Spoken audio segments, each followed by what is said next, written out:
Now to our other top story, Biden's secret doc scandal. President Biden keeps playing kind of a no-see-em game about the growing classified document story, taking it to a whole new level in a short statement that he made yesterday in California. Listen. We found a handful of documents were filed in the wrong place. We immediately turned them over to the archives and the Justice Department. We're fully cooperating and looking forward to getting this resolved quickly.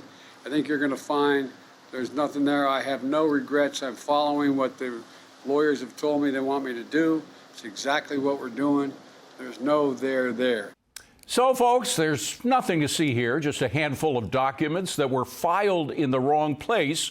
He's not even mentioning that the docs were classified. Just ignore it all. Don't even look. There's no there or here. It's kind of like the video of that kid denying that he ate any cupcakes, even though his mouth is covered with crumbs. Of course, that was funny. This is some very serious stuff here, but he's still trying to get away with it by joshing and denying that anything's wrong. Another come on, man kind of moment from good old Joe. Only this time, it's not going to be so easy. A new special counsel is going to remind him that at the very least, he broke the law by taking classified docs out of the White House when he was vice president. He may also get reprimanded for colluding with the Justice Department to prevent the FBI from overseeing the removal of classified documents by his unsecured personal lawyers. And of course, new Judiciary Chairman Jim Jordan is going to be holding hearings on the whole matter shortly. Even the press is beginning to cave into the reality of it all. And even if there aren't more sinister reasons for his actions, he's clearly lost the charm that he once had to talk his way out of this. There are too many telltale crumbs around all this, and they all lead directly to good old Joe doing something wrong. So the no-see-em game clearly won't work this time. Here to add some solid legal context to my informal description of what's going on here, we turn to former federal prosecutor Andy McCarthy. Andy, thank you for coming in. I mean, you know, it's just you can't deal with this situation the way he kind of talked his way out of so many others, can you? Well, not anymore, David, because, and largely it's because of the Trump classified documents business. You know, what they're hoping, I think, is that what they said during the Hillary Clinton days is going to sway people. Back then, they basically tried to rewrite the law so that they wouldn't have to apply it to her. So even though what the law says is that if you're grossly negligent in mishandling classified documents, if you take them to an unprotected place, if you store them in an unauthorized place, if you expose them to people who don't have security clearances, that's gross negligence. It's a felony under the law, and you could be prosecuted. But with Hillary, they told people that no, you have to have an intent to sell the country out to our enemies and all this other jazz, which of course is not true. Biden's hoping that that's what people think. The problem is, ever since August at the Mar-a-Lago raid, they've been telling people that it's a terrible felony for Trump to have kept these classified documents in an unauthorized place. So I don't think that's a bell they can unring at this point. Even though, of course, Trump was president when he took those documents out, Joe Biden was vice president when he took his documents out. That kind of changes things as well, doesn't it? To me, it really doesn't. I mean, I hear that argument made all the time that, you know, Trump had the authority to declassify and Biden didn't. There's no reason to think Trump did declassify. There's no evidence of that. There's evidence that cuts against that. And you know, Biden couldn't declassify, but the point is they had classified documents in a place where they're not allowed to have them, and that, you know, should be the bottom line for my money. Well, the big difference between Hillary and Donald Trump and everything, this is an incident of somebody who has classified documents who is the current president of the United States. And there are a lot of questions about that came out this week because of that Wall Street Journal article where they got information that there was this conference between the DOJ and at the very least Biden's counsels, but probably Biden himself might have been involved in some way to hold back the FBI from overseeing the collection of these documents from people who didn't have the security clearance to look over the documents, but the FBI was held back by the DOJ. What do you make of all that? Yeah. Well, I think it's really grossly negligent, which happens to be the the term of art in the statute.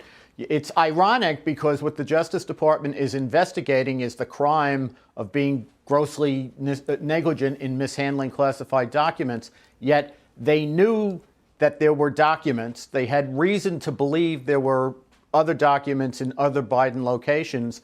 They had the opportunity, and I think the duty, to have the FBI oversee any kind of search in that regard.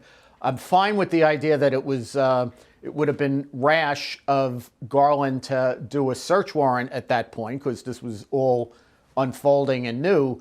But that didn't mean he didn't have grounds for a search warrant, which means if the Biden people are cooperating like they say they are, there was no reason not to do a consent search, with the kind that happens all the time, where the FBI could be present with his lawyers, and if there were classified documents, make sure that only they saw them and seized them and nobody else did. But how the Justice Department would not do that is just, I find it mind-boggling. Well, you say gross negligence. Could it be something beyond that, Andy? Could it possibly be obstruction of justice? I mean, we know that some of these documents dealt with Ukraine, China. These are things that the Biden family had a great interest in terms of knowing how much the government knew about corruption with Burisma, for example. We know that Hunter Biden was staying at the residence. I mean, there are reasons to suspect that there could be an obstruction of justice going on here, aren't there?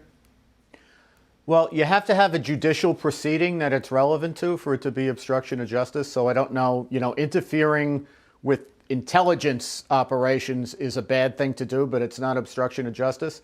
And on the other hand, violating the Espionage Act is a 10-year felony, which is a pretty serious felony. So if I were the prosecutor, I'd be homing in on what I have and what I know I can prove, which is that he's had these documents. He didn't have this office at the Penn Biden Center until February of 2018, which means these documents have to have been in another unauthorized location before they were in that one. And then the one thing, the common denominator, David, that ties it all together is every single personal place is Biden's place. He's the thing. He's the main thing that ties all of this together. Well, I got to tell you, if in fact these documents that he had related to a case that his son was involved in, I think there are some grounds for a possibility of obstruction of justice. I just want to switch gears very quickly, Andy, to something that happened with the Supreme Court today. We had the Supreme Court saying they give up. They couldn't find the leaker with the decision on the abortion decision that was made, the initial draft document that came out. Here's what Senator Kennedy said about all this earlier on our network. Let me play the tape for you. Roll it. Here's my message to the leaker. Congratulations, butthead. You almost got a member of the United States Supreme Court killed and his family. I think we can find the leaker. Maybe the Supreme Court needs to bring in help, but we need to find that leaker, make an example of him or her, and hit them so hard they'll cough up bones. Hit him so hard they'll cough up bones. I mean, that's typical of Kennedy. But should we let the matter rest, or should we continue an investigation to find out who the leaker was? Well, Chief Justice Roberts says the matter is not resting. They're continuing to follow leads, but they're not very helpful. David, I think we talked about this when it first happened. And my position from the beginning has been this had to be a criminal investigation aggressively pursued by the Justice Department with the FBI. And the thing was that the left and the Biden administration didn't want to pursue it that way because they liked the leak. I know they pretend at times that they don't, but what they were hoping was that the leak would have the effect that the leaker hoped it would have, which is that it would intimidate the justices on the court to change what appeared to be the decision in the case. So I don't see, the only people who can approach this as a criminal investigation are the Justice Department and the FBI. The court doesn't have the capacity to do that. They can't put people in the grand jury. They can't give them immunity. They can't prosecute them. They can't do the things that you do to advance an investigation. It all gets back to blind justice, and I'm afraid we're losing a lot of our concept of blind justice here in the United States. Andy, thank you very much for being here. Have a great weekend. Appreciate it.